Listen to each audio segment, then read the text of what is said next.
Hello, this is Monday, January 10th. Welcome to the Gamers Table. We will be reviewing Android. Welcome. Boy. Android is a very deep, it's a good themed game. I like the flavor text with the cards. It really brings you into the game. In the futuristic city of New Angeles, 5 detectives are investigating a vital murder case. They are Caprice Nissi, Psychic Clone. She's one messed up chick. Floyd 2X3A7C, Doubting Bioroid. All these characters are seriously messed up. Floyd is funny. He's the best. I think he was the best one to play in the game. Louis Blaine, Corrupt Cop. They're all corrupt cops. Rachel Beckman, Estranged Bounty Hunter. Obsessed with money, she is. Raymond Flint, Troubled PI. In Android, 3 to 5 players each take on the role of one of these detectives and are given 2 weeks to solve the case, to frame somebody.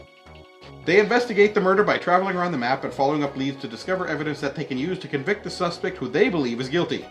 In addition, they attempt to uncover the conspiracy behind the murder and deal with problems that spring up in their personal lives.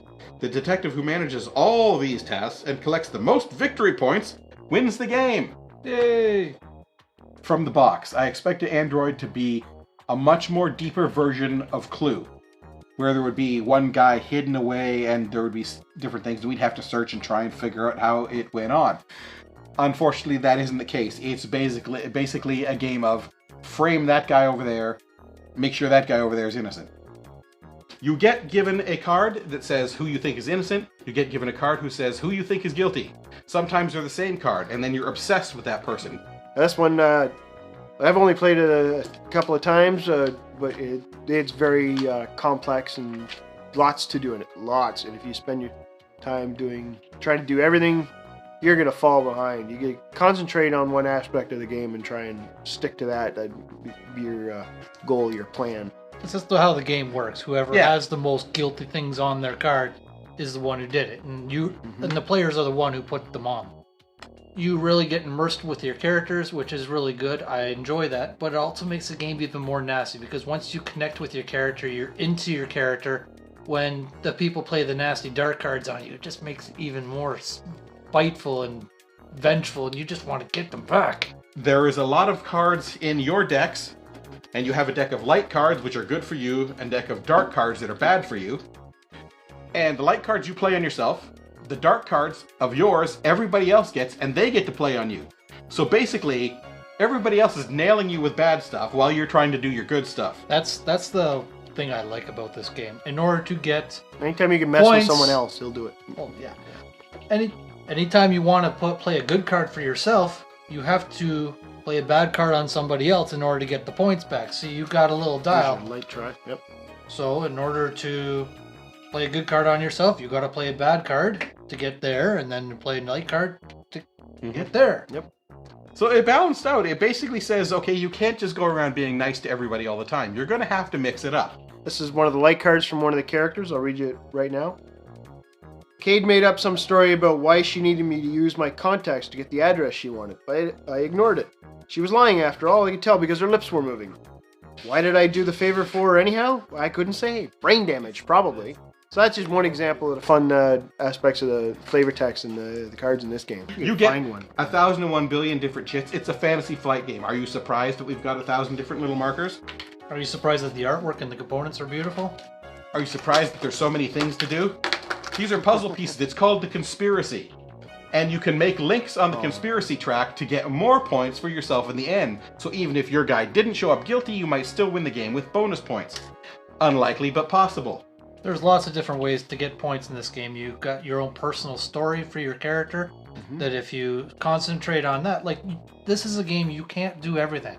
Oh no. You have to concentrate on 1 or 2 areas and then hope that pans out for you. Yeah, otherwise you're not going to get anywhere. It's a complex game. There's a lot of things involved in it. There's a lot of things you have to pay attention to. You start off with one situation, and whether you end up on the good or bad side, depending on what you did in the game, it will branch to 2 different ones. And then it will branch again, both of those, to a different one. So you don't always experience the same story. And then in the second week of investigation, you get another story and it all starts again. So there's a lot of stuff to experience in this game. As you can tell by the 1,001 different types of chits that are on here. This is evidence. It comes in values up to 4, positive and negative. that can go on any character. You have to watch all the characters because there's a bunch of different ones out here. These are the different crimes that have been committed, murders, etc., and these are the suspects. Each one has 3 different areas. One that is the evidence against him is very strong, regular, and very weak evidence. And you put your evidence things face down in there, and you gotta watch, because everybody's doing that. Yep. And all of a sudden you get halfway through the game and you look at the guy you want innocent has got like 14 evidence things on him, and it's like, uh-oh, I think somebody wants him guilty, and it ain't me. Yeah, There's certain chits you can put down too that'll mess up the evidence there and point it the other way, so you don't know what the other guy's putting on there. Key of this game is to actually pay attention and see what people are putting evidence on, which character where they're putting it on, type of thing, to give you an idea what cards they have, and then you try to foil them, especially if you think you're competing with them in points. Email time! Email time! From Trash Game Lover for Betrayal at House on the Hill. Okay, Craig, that dinosaur is Nom Your Arm. Nom? Oh, nom, It's nom, gonna nom, eat nom. his arm. Yes. That people said. It's going to He eat does the table. own more than one T-shirt. This is my costume for the gamers table. These guys haven't decided on something yet. Starting to get ripe. We're waiting for someone to send us something to wear. Seriously though, thanks for the review. It is good to hear that the game is still fun even with the warping issue. Sometimes that detail gets missed. Betrayal at House on the Hill just made it back onto my list. Excellent. I like to hear that sort of thing. Another one from Becky Kazi. This is for A Touch of Evil. Very good rating. In comparison to Arkham Horror, this game is really stripped down. Very much so. The atmosphere is not as good as on Arkham. It feels too simple for me, and the variety is not as good as in Arkham Horror. Good video series too. Thank you very much. I'm going to agree with you on the Witch of Salem, A Touch of Evil. Yes, A Touch of Evil is stripped down. We just played another game the other day. Competitive, because that's the only way really to play it. I got in there. I took the monster down to 2 points, and then I got killed. And then Chris went in there. Chris, the bane of his existence is the dice. Chris went in there. 1 roll, I killed him! So he didn't get to play it either. And then we had a card come out that on a roll of 5 or plus, we're allowed to go in. Otherwise, our entry fails. None of us were able to get in to fight the big baddie again. It healed back to full health. Okay, wrapping up for Android. I'll give Android an 8. It's really deep. There's a lot of player interaction. It's a lot of nasty player interaction. If that's not for your group, you might want to stay away from this. Yep. This is a really nasty game. You have to do bad stuff to other players in order to do good stuff to yourself. But yeah, I think it's a really well thought out game. It's maybe a little overwhelming, especially when you're just learning it. There's a lot going on. I'm going to give Android an 8. It's so complex and it's very long, which means it's more difficult to get people to play it. And it's, again, you got to concentrate in this game. It's sort of like BSG and the sort of thing. Once you're done this game, your brain is fried and it's like, can we just play Cave Troll or something because I can't think anymore. It's not the game that I thought it was going to be. This one here, there's just so many rules, so many options to do that's what I think what fries your brain is like overload.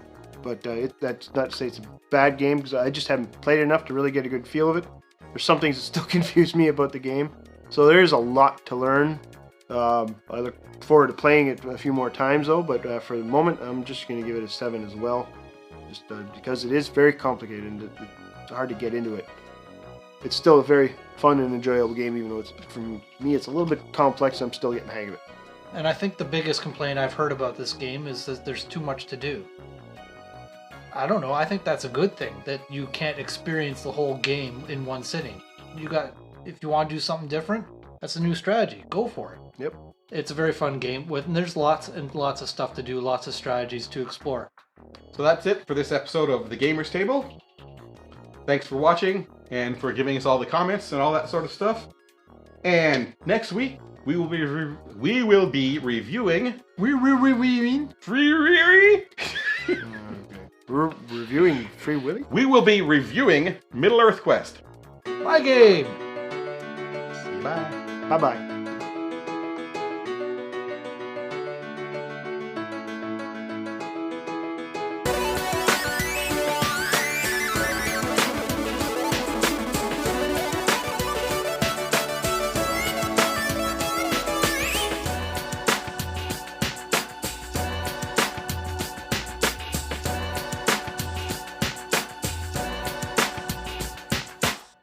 You shut your pie hole, Kenny.